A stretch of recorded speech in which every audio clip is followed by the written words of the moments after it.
Text your dirty tax secrets to Tatiana. Don't worry, she won't tell anyone. Everyone's got 'em, right? Tatiana Sawyer is a tax and business strategist, CPA, and MBA who makes your life less taxing. She helps to reduce your taxes legally so that you make and keep more of your money. Get her second opinion discovery without leaving your current accountant. She'll identify missed opportunities and recommend a cure. Visit TatianaSawyer.com to learn more. Amy Dover is a licensed marriage and family therapist, group practice owner, and faith-based private practice consultant. She is located in Enterprise, Alabama, where she manages an insurance-based practice with 15 clinicians and 2 administrators. Amy is passionate in her desire to support faith-based practice owners, focusing on empowering fellow female entrepreneurs to leverage their leadership skills and God-given talents to impact their team and community. She is driven by a vision to help female faith-based practice owners create thriving practices that not only succeed in business terms, but also provide a meaningful service aligned with their values and beliefs. In her free time, Amy enjoys spending time with her husband and 2 sons, reading, sitting by the pool, and attempting to learn the game of golf. Hi, I'm Kasey, and right here beside me is Kelsey. We are licensed professional counselors, mothers, entrepreneurs, and besties. We know firsthand what it's like to wake up one day and think, how in the heck did I wind up here? Through our own journeys of self-discovery, we found that joy is something that has to be pursued through internal work. Now we are on a mission to help women from all walks of life understand themselves more so they can have real, lasting joy. Join us every Thursday to hear fun and insightful interviews with experts who can point you toward self-discovery and fulfillment. Hey there. How are you? I'm great. How are y'all doing? Good. I can so tell you're from Alabama. Actually, Hey, I'm look. from North Carolina. You are? Okay. Well, you have a little twang. There's a little twang there. I do have a twang. So do you. I know. I love it. I love listening to people talk from different states. I do too. But if you want to share a little bit about yourself and what you do, we'll just kind of jump on in. I already spoiled I don't know if you want to call it like wannabe golfer, like golfer in progress. Wannabe, yeah. Okay. So aside from that, tell us just a little bit about you and what you do and what brought you here. Okay. I've been in the field of therapy for a little over 20 years, licensed marriage and family therapist. Yeah, born and raised in North Carolina, but my family and I moved down here in 2011 for my husband's job and never thought we would live in Southeast Alabama, but we love it. It's just this hidden gem. But been in private practice almost 10 years. I have 15 therapists, 2 administrators. It's good. It's good. I mean, Wise Practice Consulting a few months ago and been doing that on the side too. And it's great. I love working with practice owners. Yeah. That's awesome. Let's just kind of jump right in. You want to? Yeah, You want to race? You want to? Yeah, I'll go first. Okay. So I'm curious, when you started your practice, was it solo practice or how many therapists did you start off with? I opened in January of 2015 and it was just me, and I was expecting it to just be me. I was leaving a group practice about 45 minutes from where I currently live and, just not the way I wanted to practice. And so I was looking forward to being a solo practitioner. But then 3 months into it, I was having to tell referral sources no because the work just came really fast and I didn't want to tell people no. And so within 3 months of opening, I hired my first therapist. And then 6 months later, I hired another one. And 6 months later, I hired another one and didn't know what I was doing. Yeah. I did a lot of stuff wrong. I say the grace of God kind of helped me out with that. He made all the decisions work out for my good. It's been a bit of a roller coaster, some bumps and bruises, but anything worth doing is going to have that anyway. But I learned a lot. When that was happening, were your children little? Were they born yet? Like, what was happening during that time? They were smaller. They were probably, we moved down here when my younger one started kindergarten. So they were 4th and 7th grade when I opened my own practice. I had already been doing private practice before, like I said, at the group practice. It's in Dothan, Alabama, about 45 minutes from here. And I was doing in-home therapy. And I think, Kasey, you started out doing some of that too. And so you know how challenging that can be.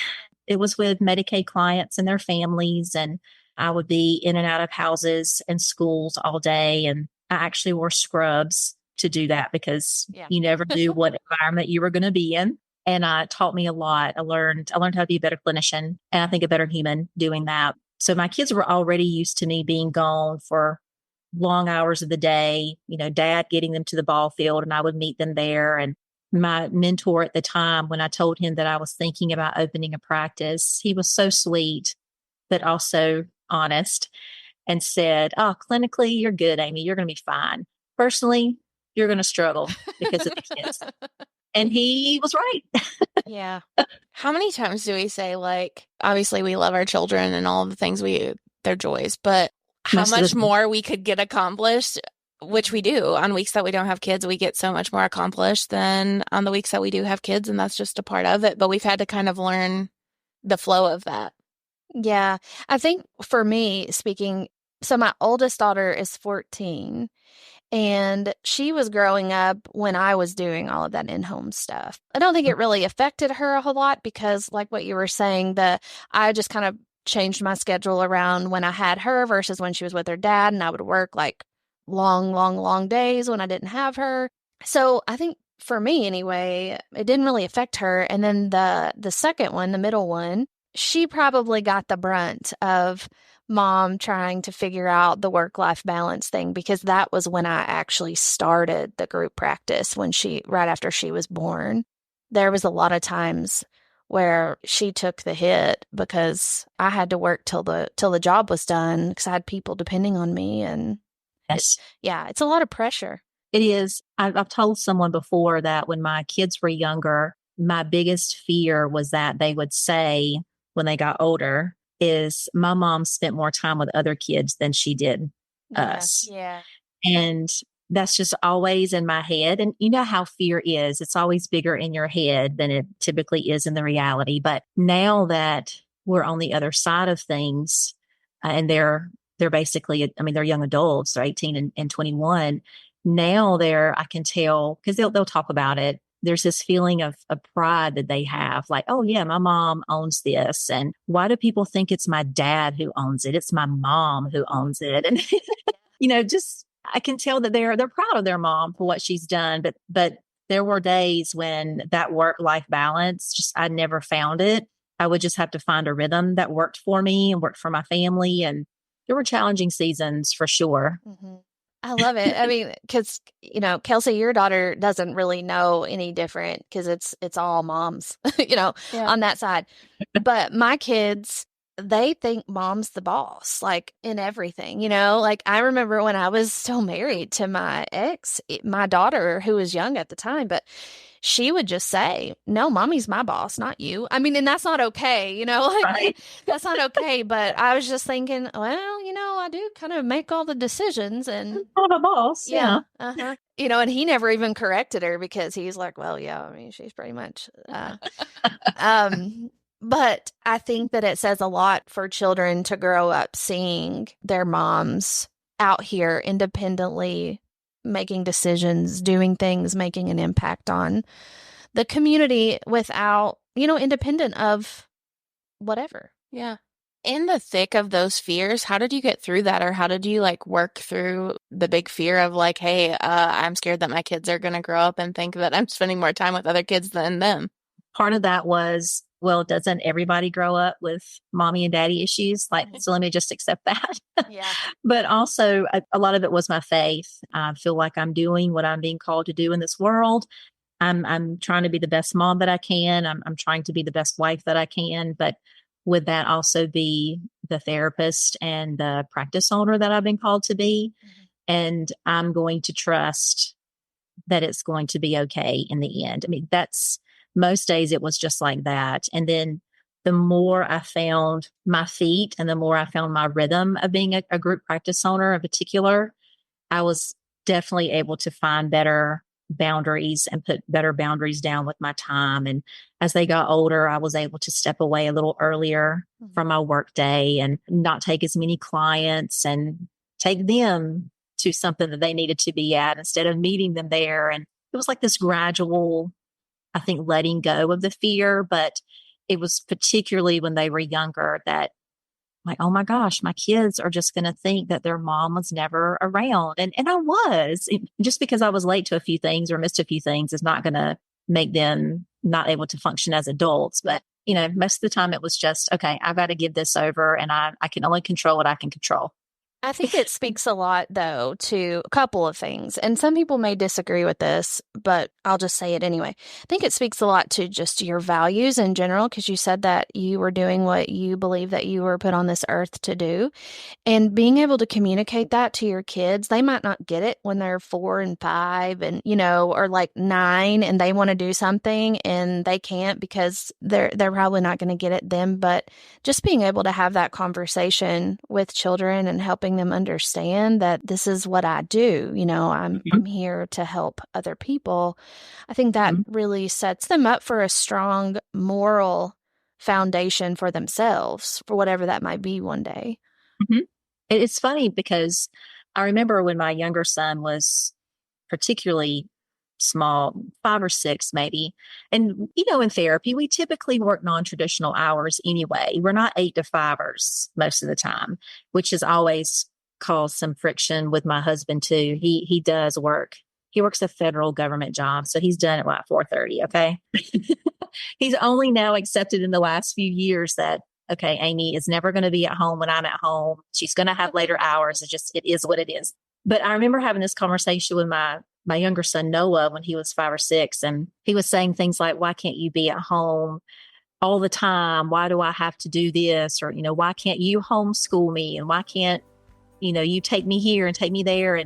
And we had just had a very honest discussion on his level, of course, because he was little, but mommy has to work too. Is your client care team spending too much time on admin tasks, chasing paperwork, and billing? Are you worried that hiring more therapists will only overload your client care team while they're also managing a long wait list? If you're nodding along, it's time for a customer relationship management system, aka a CRM. But not just any CRM. You need a clinical CRM, like the one we just started using at MindSight. Practice Access is the first HIPAA-compliant CRM specifically designed for growing group therapy practices. If you're ready to ditch the intake, Google Sheet of Doom, and finally get the data you need to scale your practice, visit practiceaccess.com and sign up for a demo to learn more about how you can save your intake team 10 hours per week. That's practiceaccess.com and mention MindSight for 20% off your first 2 months. This is just kind of the reality of our family, and mommy has a job that she has to do just like daddy does. And it's important that mom is able to do this. And there are people who are relying on her, just like you and your brother rely on. And do you enjoy doing these other things that we're able to do? Well, we're able to do those things because mommy works outside of the house too. And not necessarily a conversation that moms want to have with their little kids, but it was just part of the reality of our family at the time. We had to be a 2-income family, but he noticed that and we talked about it. It wasn't going to be something that I pretended wasn't there. I might overgeneralize here, but you guys probably had hustling, grinding you before you became practice owners, I assume. So you were probably already doing a lot of it might have looked different, of course, but those long hours, those late evenings with certain clients, all those things, you guys just used it to your advantage in a lot of ways. Yeah. Try to. Yeah. I think entrepreneurs, we're all just kind of born with this little, maybe it's an ember, I don't know, in us. Mm-hmm. And when that lights, it lights. And I think that there were times, kind of like what you were saying, where I felt like I was sacrificing more than I was gaining. But I knew that I was doing it for a reason, that the longer term reward was going to be worth it. And, my daughter, like I was talking about earlier, when I was starting my practice and she was little, she probably doesn't remember, a lot of it now. But she recognizes the difference in her lifestyle now as opposed to other kids maybe, and I'm not talking about like financially necessarily. I'm talking about just the flexibility of the schedule and that, we're able to go on long vacations and we don't have to call in sick to work, or, you know what I'm saying? Like if she's not feeling well, then I can just keep her home and adjust my schedule accordingly. So I think our children are going to grow up thinking that that's like a norm. And so I do try to explain to them, like, now other people have, this is why they can't just drop everything they're doing when you want to do something, because people have jobs that they have to be at. But it is one of the perks of being an entrepreneur, but it definitely takes a lot of grit and hustle to get to that point. It does. I definitely don't think that's an overgeneralization. I didn't recognize the entrepreneurial spark in me. And for a long time, I wasn't interested in having a practice. Are you kidding me? I don't want all the liability and just managing people and all the stuff that goes along with owning a business. And I think a lot of therapists don't understand that this is a business. Like, I have a for-profit private practice. That's the reality of it. And once it got started, because it was obvious that all the doors were opening, it was very plain to me that this was the road I was supposed to take. And then as I continued to grow, it did spark that desire in me. And so now I'll sit back and I'll just kind of be thinking about things. And like, okay, our community doesn't have this. I could make something like that. I could create this. I could create that. And then Jesus, we're going to take over the world. I'm like, whoa, dial it back, Amy. I don't know if that is necessary, but if you see a need and if people that are there who can meet that need, and if I can meet that need, I want to put that in place. Mm-hmm. So, yeah. Well, because then you can take like doing things for the greater good and helping others and mix it with your creative spark and your ember that you got going on, and you can make something good out of that. Yeah. yes. So I was going to say, I hope that next year you'll be able to come to meet you in Kentucky, because Whitney's like a little social butterfly, like she's like, all over the place. But it would be nice to have more people like that are really focused on female entrepreneurship and growth and leaning into what makes them special. Something I want to add is just talking to you and reflecting on mine and Kasey's conversations about parenting and working in the business and her being an entrepreneur. It's not been easy, like, to reflect on it, because obviously mom guilt will set in always. But I think having community of people or people that resemble something similar to you kind of gives you the ability to be like, wow, okay, I'm not the only one. We got this. We're doing good. Mm-hmm. But it took a lot to get to that point. I remember you and I having a lot of conversations and putting supports in our place for our kids when we do have to work, right? Have somebody that they can rely on and depend on. Mm-hmm. And I'm not saying this because this is something that I do or because this is what you do, but I think it helps all practice owners to have some form. Well, everyone needs a community, but to have some form of a personal one-on-one type of coach or consultant that they can go to validate or normalize or problem solve, because it's very lonely and you can feel very isolated quickly. And I think when you do experience guilt when it comes to being a mother and like sharing time and splitting time and doing all these things, it definitely rolls over into your ability to lead your group. Agreed. Yeah. Agreed. And the end of last year was when I started to particularly feel quite lonely. And well, I say the end of last year, it was happening before then. It was just the end of last year that I made a move to do something about it. And there were some things happening in my practice too. I had to fire a couple of people, and man, I hate doing that, but it is what it is. Sometimes people just have to go. And I've definitely learned that you can't avoid conflict. The quicker you address it, the better, just for the culture of the practice and relationships in general. But that's how I came across Wise Practice Community last year too, and got some consulting with Whitney, and just was a bit of a game changer. Almost 9 years into private practice ownership. And that's when I decided to get consulting. Yet don't do that. I tell everyone, don't wait that long. Do it earlier. It's crazy. But it was helpful. And I really started to reach out and try to find community and really look for other practice owners really back in 2021. And Kasey Fix This Next was probably my first venture into, I really need to read and try to get to know other female practice owners because this girl's talking my language and I didn't know other people struggle with this the way that I do. So it did normalize it for me, like you said, Kelsey, and just made me feel not so alone. Yeah. So I always have at least one person that I'm consulting with at all times. I'm not as the consultant, but as a consultee. So I'm always paying other people, and I like to rotate it too. Like sometimes I'll pick somebody that specializes in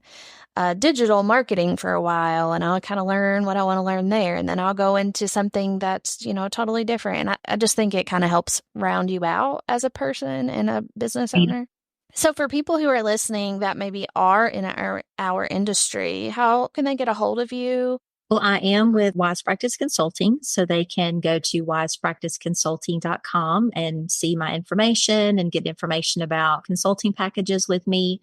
And I am going to be doing a mastermind group starting in July. Okay. That is for anyone who's a solo practitioner who wants to grow into a group and maybe hire their first 1 to 2 therapists by the end of the year. So that will start July 11th. And they can go to wisepracticeconsulting.com/masterminds to find out more information about that. And that group is filling up. So got some really cool people already signed up for it. I'm looking forward to getting that going. Yeah. I love masterminds.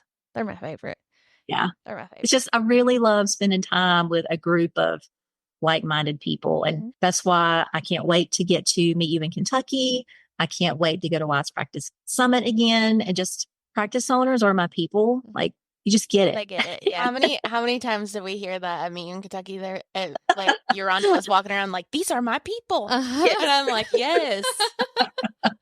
It was her first time. We've given her grief the whole time she was there because she couldn't figure out where she was, if she was on time, if she was late.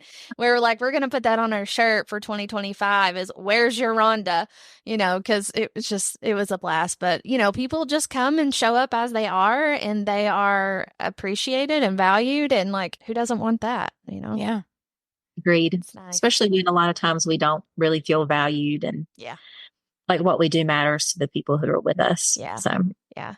Well, we want to thank you so much for joining us, and hopefully you get a lot of good sun. Do you have your own pool, or do you go to a pool, or? Yeah. I have my own pool. Yeah. I got actually a little bit too much color on Friday. It's gradually going in, but we just stay pale, Yeah. I don't think I've been outside yet. I'm like one version up of pale from Kelsey. So we're a good transition of paleness. All right, wraps up. Thank you so much. We've appreciated you on our podcast, and we will talk to you later, besties. See you later. It's been a pleasure. Thank you. Bye, Amy. If you're enjoying our podcast and would like to hear more from us, leave us a review wherever you get your podcasts so we can keep making great content. Talk to you later, besties.